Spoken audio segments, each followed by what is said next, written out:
जय श्री कृष्णा। हम इसमें ना वामन जी की कथा पढ़ रहे हैं कि किस प्रकार वामन ने 3 पग भूमि मांगी थी। तो बस बलि राजा की कथा को और वामन जी की कथा को आगे पढ़ते हैं। वामन जी ने कहा कि आप भविष्य की बातें तो रहने ही दीजिए, आज तो मुझे मात्र 3 कदम भूमि दे दीजिए। बलि राजा 3 कदम भूमि पर भूमि का दान देने के लिए तैयार हो गए और उन्होंने उस पर संकल्प किया। उन्होंने कहा कि मैं तुम्हें ये 3 कदम भूमि देता हूँ। उन्होंने बलि राजा से कहा, शीघ्रता ना करो, देवों के कार्य की सिद्धि हेतु साक्षात नारायण आए हैं। तुम उनसे आज्ञा लो, तुम्हारा सारा साम्राज्य इनके 2 कदमों में समा जाएगा। तीसरा कदम रखने के लिए भूमि बचेगी नहीं, तो तुम्हें क्या करोगे? जरा सोच समझ कर संकल्प करो। किंतु यज्ञ मंडप ने के आचार्य शुक्राचार्य जान चुके थे कि ये ब्राह्मण नहीं है, परंतु राजा ने उनकी बात ना मानी। राजन, दान तो दो, परंतु विवेक पूर्वक। तभी कहते हैं, अगर हमें कोई हमारा बड़ा समझाता है ना, तो कभी कभी हमें मान लेना चाहिए। इस बालक के कदम कैसे होंगे वह तुम नहीं जानते। साधु संतों के सद्भावों से, ईश्वर भाव से दान करो, तभी तुम्हारा कल्याण होगा। बलि राजा ने कहा, दान ना दूं तो? शुक्राचार्य, दान अवश्य दो, किंतु अपने कदमों से भूमि मापो, इसके कदमों से नहीं। संकल्पानुसार दान न देने वाला मनुष्य नरक में जाता है। भविष्य का विचार करके सोच समझकर दान करो, सर्वस्व का नहीं। उन्होंने कहा, मैंने जो एक बार कह दिया है वह तो मैं अवश्य करूंगा। कलयुग की संतान धन संपत्ति की सेवा करती है, माता पिता की नहीं। धन होगा तो तुम्हारे रिश्तेदार तुम्हारी सेवा करेंगे। वृद्धावस्था के लिए कुछ ना कुछ संग्रह अवश्य करना चाहिए, ऐसा हर मनुष्य सोचता है। परंतु एक बात याद रखो, अगर तुमने वृद्धावस्था के लिए श्री हरि का ही संग्रह कर लिया हो, तो फिर श्री हरि तुम्हारा कभी बुरा होने ही नहीं देते। परंतु ये बात समझने के लिए और श्री हरि पर विश्वास करने के लिए अति भक्ति की आवश्यकता है। एक बूढ़ा बीमार हो गया, उसने जान लिया कि उसकी मृत्यु निकट है। उसने अपनी सारी संपत्ति अपने 3 पुत्रों को बांट दी। बूढ़े का दुर्भाग्य तो देखो, मरने के बदले वह तो भला चंगा हो गया, किंतु अब क्या था, उसके पास संपत्ति तो थी नहीं, इसलिए अब उसके बच्चे भी उसकी परवाह नहीं करते थे। एक बार इस बूढ़े ने अपने किसी मित्र के आगे रोना रोया, तो उसने कहा कि तेरे पास एक संदूक है, उसमें कुछ पत्थर भरकर ताला लगाकर तू अपने बच्चों को बोल कि मेरे इस संदूक में अभी भी कुछ ऐसी संपत्ति है, ऐसे हीरे पन्ने हैं जो मैं उसको दूंगा, जो मरने के बाद हरिद्वार तक की मेरी ही मुझे यात्रा करवाएगा। संदूक पाते ही उस बूढ़े ने पुत्रों ने उसके मन की बात जान ली। अतः मैं चाहता हूँ इस पूंजी से मैं यात्रा करूँ, साधु संतों को भोजन कराऊं, तीर्थ स्थान में निवास करूं। अगर कोई पुत्र ये सब कराएगा तो ये संपत्ति मैं उसको दे दूंगा। दूसरे पुत्र ने कहा, ये संतूक आज तक कहाँ था? तब उसने कहा, ये मैंने ऐसी जगह पर रख छोड़ा था ताकि ये किसी के हाथ में ना लगे। संदूक था भी वजनदार। सो पुत्रों ने मान लिया कि इसमें तो हीरे पन्ने ही हैं, और वे पिता की अब हर बात मानने लगे। आप अकेले ही अकेले तीर्थ स्थानों में मत रहे, ये शोभा नहीं देता। हम सब भी आपके साथ चलेंगे। आज का संसार इसी प्रकार स्वार्थी है। जो लोगों के पास कुछ भी नहीं है, अपितु वे दिखाने के लिए बहुत शान शौकत करते हैं, उनके पीछे है, परंतु जिनके अंदर बहुत अच्छे संस्कार भरे हैं, उन्हें वे नहीं पूछते। यही आजकल के कलयुग के भाव हैं। सारा परिवार अब उस बूढ़े की सेवा करने लगा। तब उस बूढ़े ने कहा कि मरने के बाद इसकी चाबी तुम मेरे मित्र से ले लेना। लोगों से भी क्या कहा जाए, लोग तो आजकल के ऐसे ही हैं। उन्होंने कहा, पिताजी आप इसकी चाबी हमें दे दीजिए। तब उसने कहा, नहीं, इसकी चाबी तो मेरे मरण प्रांत ही तुम्हें मेरे मित्र से मिलेगी। पुत्रों ने अब दिल खोल कर अपने पिता की सेवा की। बलि राजा ने शुक्राचार्य से कहा, वामन के 3 कदम से नाप कर भूमि का दान करोगे तो तुम्हारा सर्वस्व चला जाएगा। तुम्हारा हाल भी उस बूढ़े के भांति होगा जिसके बच्चों ने उसे छोड़ दिया था। फिर क्या करोगे? बलि राजा बोले, अब तो मैंने वचन दे दिया है। शुक्राचार्य ने इस प्रकार उन्हें कई कथाएं सुनाई, परंतु उन्होंने वह ना सुनी। विपत्ति के समय असत्य भाषण भी सत्य लगता है। एक बात याद रखना, कई बार हम मनुष्य को बहुत कुछ ऐसा बतलाते हैं, परंतु वह नहीं मानता। यही आजकल के मनुष्य का हाल है। और कलयुग का मनुष्य तो किसी की बात भी नहीं मानना चाहता। वह सोचता है वह जो करता है, वह जो कहता है वही सही है। वह हमारे इन वेदों के सार को नहीं जानता। भागवत कथा ऐसी है जिसे श्री हरि ने स्वयं श्री व्यास जी से लिखवाया था। इसलिए कम से कम हमारी नहीं तो इस कथा को, इस भागवत की वाणी का अवश्य रसपान करना चाहिए, ताकि तुम्हारे संस्कार कहीं ना कहीं तुम्हें श्री हरि से मिलने के लिए तत्पर कर दे। किसी के विवाह के प्रसंग पर महाभारत में भी कहा गया है कि अगर स्त्रियों का श्राप मिले तो फिर एक बात जान जानी चाहिए, वह अवश्य सत्य होती है। जैसे गंधारी का श्राप श्री कृष्ण को भी लगा। जब प्राण संकट में पड़ जाए तब सत्य बोलने के लिए अगर तुम किसी की प्राण बचा सकते हो तो फिर तुम्हें वह कार्य अवश्य करना चाहिए। गाय और साधु संत तपस्वी ब्राह्मणों की रक्षा करने के हेतु हमें हर वह कार्य करना चाहिए। राजन, तुम्हारे सिर पर प्राण संकट आ खड़ा हुआ है, अपने वचन से मुकर जाओ, वामन जी को मना कर दो। परंतु राजा ना माना।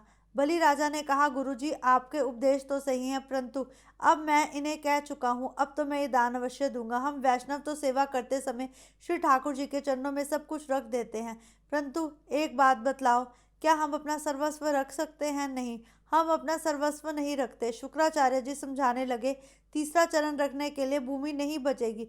उन्होंने कहा, कोई बात नहीं। बलि राजा बोले, तुझे नरक का भय नहीं है?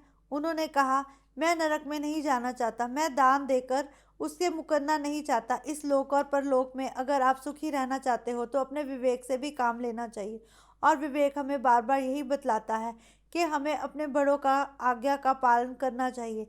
धन का सदुपयोग तभी कर सकेंगे अगर हम सही मात्रा में दान करेंगे। दान भी उतना ही देना चाहिए जितनी तुम्हारी क्षमता हो, परंतु दान देने से उस पर मुकर भी नहीं जाना चाहिए।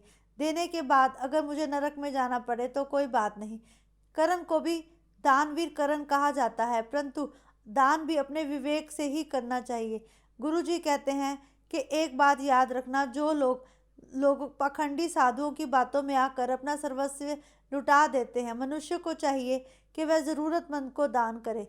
यही बात वह बार बार इस प्रसंग से बतलाना चाहते हैं कि मनुष्य को दान अवश्य करना चाहिए, परंतु सोच समझकर और सही इंसान को देना चाहिए। तुकाराम ने कहा, चाहे गर्भवासी होना पड़े चाहे नरकवासी, किंतु यदि विट्ठल मेरे हैं तो मैं उनके साथ जाने के लिए तैयार हूँ। तुकाराम गर्भवास मांगते हैं क्योंकि उन्हें विश्वास है कि गर्भवासी गलावी मैं जहाँ भी जाऊँगा विट्ठल मेरे साथ जाएंगे।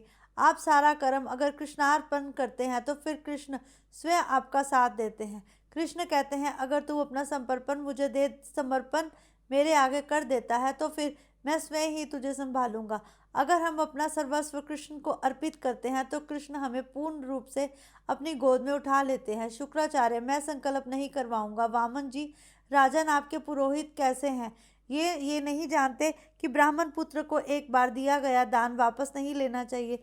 बलि राजा ने अनुमति दी तो वामन जी दान का संकल्प कराने लगे। उन्होंने जल पात्र हाथ में लेकर संकल्प करवाया। शुक्राचार्य जी से ये देखा ना गया, सो वे वहां से चले गए। उन्होंने वहां बैठ जाने से जल बाहर नहीं आने दिया।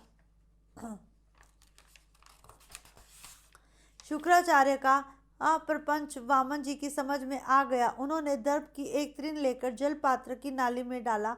ऐसा करने से शुक्राचार्य की एक आंख फूट गई। जब भगवान कृपा करते हैं तो फिर वह आंख फोड़ देते हैं। कहते हैं, जो ईश्वर करते हैं तो फिर वह तुम्हारे दुश्मन का पूर्ण रूप से विनाश कर देते हैं, परंतु तुम्हें स्वयं पूर्ण रूप को उनको समर्पित कर देना चाहिए। वे कहते हैं, मेरा दर्शन कर लेने के बाद जगत की को मेरी आंखों से देखो, जगत को एक दृष्टि से देखो, अनेक में व्याप्त है ऐसी दृष्टि रखो, एक ही आंख से समदृष्टि को देखो, कुछ भी कपट भाव मन से ना देखो। भगवान स्वयं मांगने आए हैं, फिर भी शुक्राचार्य के मन में दैत्य भाव जाग रहा है। वे ये नहीं जान रहे कि परमात्मा अगर दान लेने आए हैं तो फिर परमात्मा को कभी भी खाली हाथ नहीं लौटाना चाहिए। जब परमात्मा तुमसे तुम्हारा सर्वस्व मांगते हैं तो इसमें भी तुम्हारा ही भला छिपा होता है। शुक्राचार्य समझ गए कि अब कुछ भी नहीं होगा, मेरी दूसरी आंख फूट जाए इससे पहले मुझे इस बात को छोड़ देना चाहिए। आंख के विकृत होने पर नाम भी बिगड़ता है, कलंकित होता है। रावण की आंख दृष्टि बिगड़ी, तभी तो उसका नाम बिगड़ गया। परमात्मा एक ही आंख फोड़ते हैं। रामायण में भी प्रसंग है, श्री रामचंद्र ने जयंत की एक आंख फोड़ दी थी। सभी में भगवान का अंश है। अगर हम ऐसा समझ लेंगे तो हमें आंखों से देखना विषमता है। गीता जी में कहा गया है कि सर्व के प्रति समता रखना ही योग है। संकल्प पूर्ण होते ही वामन जी का स्वरूप विराट हो गया। भगवान ने जगत को आवृत कर लिया। सभी स्थानों में अब उनका ही स्वरूप दिखाई दे रहा था। वह वंदनीय है। प्रभु के एक ही चरण में सारी पृथ्वी समा गई। दूसरे चरण में ब्रह्मलोक, तीसरे चरण के लिए स्थान ही नहीं बचा। उस समय सारे दैत्य युद्ध करने के लिए तैयार हो गए। बोले कि हमारे स्वामी को छला है। वामन जी बोले, राजन तुमने संकल्प किया है, अब तीसरा चरण मैं कहाँ रखूं? जरा सोचो, इस प्रसंग में कौन किसके साथ छल कर रहा है? भगवान दान लेने आए हैं। वे 7 वर्ष के बटुक थे, किंतु दान का संकल्प हो जाने पर वे विराट बन गए। गणेश पुराण की बलि राजा ने भगवान से पूछा कि ये निष्पाप है, फिर भी इसके साथ ऐसा क्यों हुआ? बलि राजा निष्काम था, भगवान ने उसके साथ युद्ध नहीं किया। ईश्वर निष्पाप है, वे कभी किसी को नहीं मारते, मनुष्य का पाप ही उसे मारता है। वामन जी ने उत्तर दिया, तुम पूर्ण निष्पापी नहीं हो। यज्ञ के आरंभ में गणपति पूजा की आज्ञा दी गई, तुमने इनकार कर दिया। मैं विष्णु की पूजा करूंगा। गणपति भी तो विष्णु है, किंतु तुम ना माने। जब तक अनन्य भक्ति सिद्धि नहीं हो पाएगी, तब तक अन्य देवों में भी अपने इष्ट देव का अंश मानकर उन्हें वंदन करो। जब भी तुम किसी देवी देवता का अपमान करोगे, तो समझो तुम स्वयं श्री हरि का अपमान कर रहे हो। इष्ट देव की अनन्य भक्ति करो। तुम शास्त्र की मर्यादा का उल्लंघन मत करो। तुम गणपति की पूजा नहीं की, स्वयं श्री हरि ने गणपति जी को पहली पूजा का स्थान दिया है। गणपति ने मुझसे प्रार्थना की कि मैं तुम्हारे यज्ञ में बाधा डालूं। गणपति महाराज विघ्न हरता है और विघ्न करता भी है। अब मैं तीसरा चरण कहाँ रखूं? अब वह समझ गया था कि उनसे क्या पाप हुआ है। भगवान के विराट स्वरूप को देखकर बलि राजा भयभीत हो गए। उस समय उन्होंने उनसे रहा नहा गया। गीता का आरंभ धर्म शब्द से किया गया है। गीता का प्रथम शब्द धर्म क्षेत्र है। गीता की समाप्ति मम से की गई है। गीता का अंतिम शब्द मम है। इन दो शब्दों के मध्य में समाई हुई सारी गीता मम का अर्थ है मेरा। प्रभु कहते हैं, सब कुछ मेरा ही है। जब तू मुझे अपना लेता है तो तू भी मेरा ही है। मात्र सत्कर्म ही तुम्हारा है, शरीर का नहीं। जितना सत्कर्म हम करेंगे उतने ही हम प्रभु के पास जाएंगे। अर्जुन ने भगवान से कहा था, मैं आपका हूँ और आपकी शरण में आया हूँ। अपने हाथों से किया गया सत्कर्म ही अपना है। एक बात याद रखो, कोई भी तुम्हारे जाने के बाद तुम्हारे लिए कुछ नहीं कर सकता। तुम जो भी करते हो स्वयं के लिए करते हो। तुम जब भी भक्ति करते हो स्वयं के लिए करते हो। विंध्यावली ने कहा, प्रभु ये तो आपकी लीला है, आपको कोई क्या दान देगा? मेरे पति ने अभिमान वश दान देना चाहा। आपको कोई दान नहीं दे सकता, आप तो सर्वस्व हैं। हम तो आपके सूक्ष्म प्राणी हैं। बलि में जो सूक्ष्म अभिमान था, अब वह भी रह नहीं गया था। उन्होंने कहा कि अभिमान मेरा प्रभु, मेरा अभिमान का नाश कीजिए। भगवान ने कहा कि कौन किसे क्या दे सकता है। उन्होंने कहा कि आप अपना तीसरा चरण मेरे मस्तिष्क पर रख लीजिए और मेरे अभिमान का नाश कर दीजिए।